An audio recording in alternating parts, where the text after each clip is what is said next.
तो वहीं जम्मू कश्मीर विधानसभा में नहीं थम रहा हंगामा। आज भी जम्मू कश्मीर विधानसभा में भारी हंगामा हुआ। तस्वीरें जरा देखिए। धारा 370 मामले को लेकर हंगामा बरप रहा है। परसों की तस्वीरें दिखाई, कल की तस्वीरें देखिए और आज की तस्वीरें जरा देखिए। हाथापाई तक की नौबत आ गई है। अब सदन के अंदर किस तरह से काम होता है जरा देखिए। कैसे हाथापाई तक दी गई, विधायकों को नीचे तक गिर दिया गया। अब ये बीजेपी विधायक है या फिर नेशनल कॉन्फ्रेंस, ये भी देखने वाली बात होगी।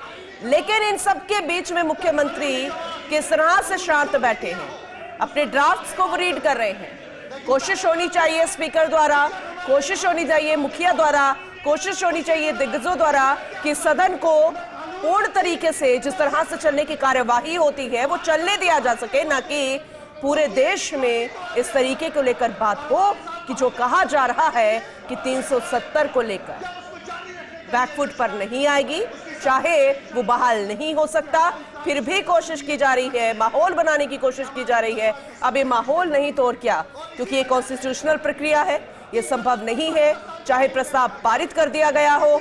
लेकिन जब तक केंद्र सरकार ना चाहे तब तक ये 370 प्रस्ताव बहाल नहीं हो सकता।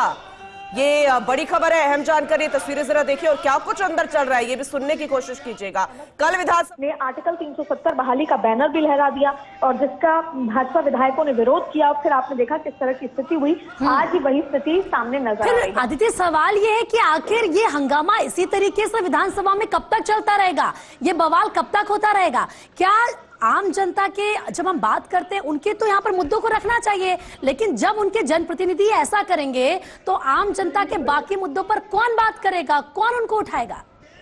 देखिए, अभी तो इमीडिएट जो तस्वीर है यही नजर आती है कि जिन जिन की तरफ से लगातार मिसबिहेवियर हो रहा है, जिन विधायकों की तरफ से लगातार वैल में आकर नारेबाजी हो रही है, यहाँ तक कि जब जिन लोगों को मार्शल ने रोका है उन सभी लोगों को निष्कासित करने की जरूरत है, पहला। दूसरा, स्पीकर जो हैं उनको कड़ी कार्रवाई करने की जरूरत है, विधानसभा के जो स्पीकर हैं, और इसके साथ साथ लोकसभा स्पीकर को भी इसमें जो है अपनी तरफ से अनुशासन को लेकर, अनुशासनहीनता को लेकर बात करने की जरूरत है। तीसरी बड़ी बात है कि क्योंकि केंद्र शासित प्रदेश है ये, और ऐसे में एलजी को लेकर भी इसको विधायकों की बैठक बुलानी होगी, बातचीत करनी होगी। देखिए, अक्सर हमने देखा, चाहे संसद का सत्र हो, चाहे अलग अलग राज्यों के विधानसभा सत्र हो, अगर इस तरह की स्थिति होती है तो सभी पार्टी के शीर्ष नेतृत्व को, सीनियर नेताओं को, लीडर ऑफ ऑपोजिशन को, साथ में सत्ता पक्ष के जो नेता हैं, जो खुद मुख्यमंत्री हैं उमर अब्दुल्ला, इन सभी को बुलाकर बातचीत करनी होगी, क्योंकि ये तस्वीर ना सिर्फ भारत देख रहा है बल्कि पड़ोसी राज्य पाकिस्तान भी देख रहा है। और शायद पाकिस्तान इस दिन का इंतजार कर रहा होगा कि ऐसी तस्वीरें सामने आए, क्योंकि अक्सर हम भी जब हम पाकिस्तान के संसद की तस्वीरें इस तरह से देखते हैं तो जाहिर तौर पर किस तरह की विचारधारा हम पाकिस्तान को लेकर रखते हैं। जम्मू कश्मीर को समझना होगा कि वो केवल एक राज्य नहीं है,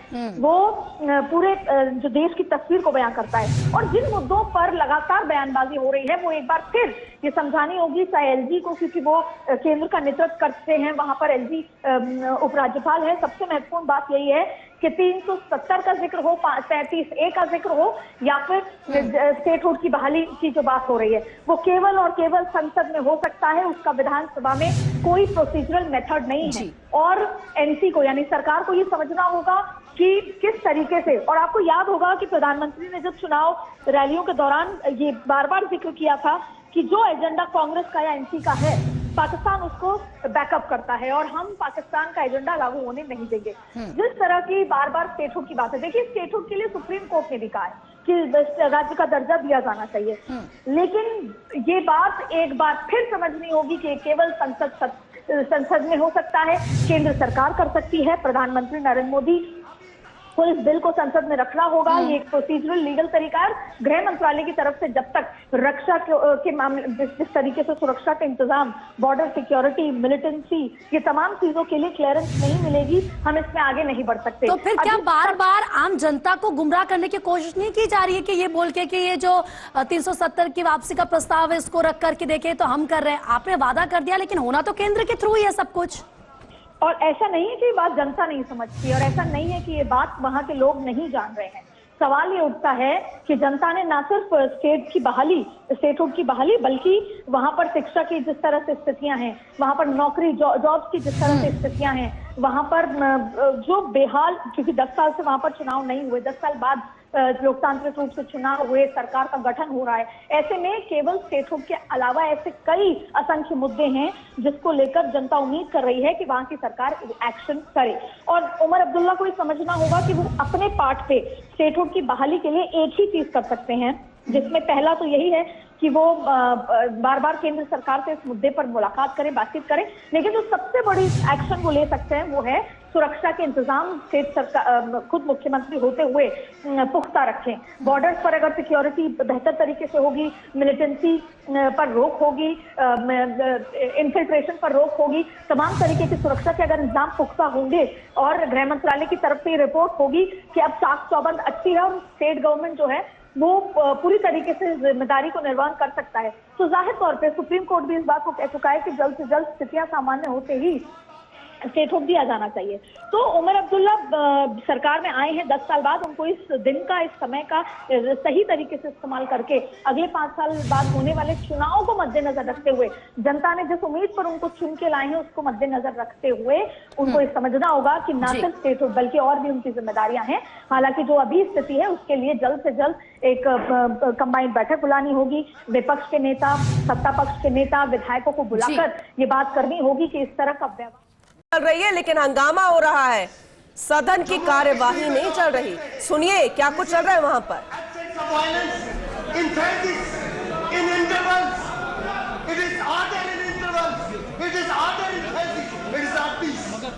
पीस वो होती है जिसमें लोग वॉलंटियर शामिल होते हैं, जिसमें लोग एहतराम के साथ शामिल होते हैं। Peace is not dictated with the barrels of the guns. वो अमन नहीं होता जो बंदूक के तौर पे कायम किया जाए, वो अमन नहीं होता जो लोगों को डराकर कायम किया जाए, वो अमन नहीं होता जो लोगों की जुबानें खींच कर कायम किया जाए। उसको अमन नहीं करते, उसको आदर कहा जा सकता है, उसको जबरदस्ती सर खम कराने की बात तो कही जा सकती है, लेकिन उसको अमन नहीं कहा जा सकता।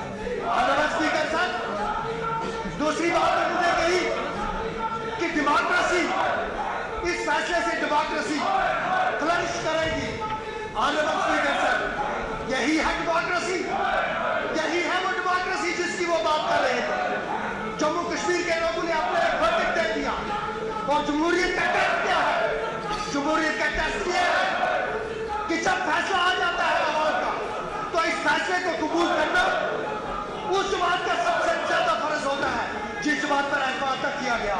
वो अपने इखलाक से और अपने तरीके से, अपने इखलाक और अपने तरीके से जब इस फैसले को कबूल करती है तो मानना चाहिए वो जमात जमहूरियत पर यकीन रखती है।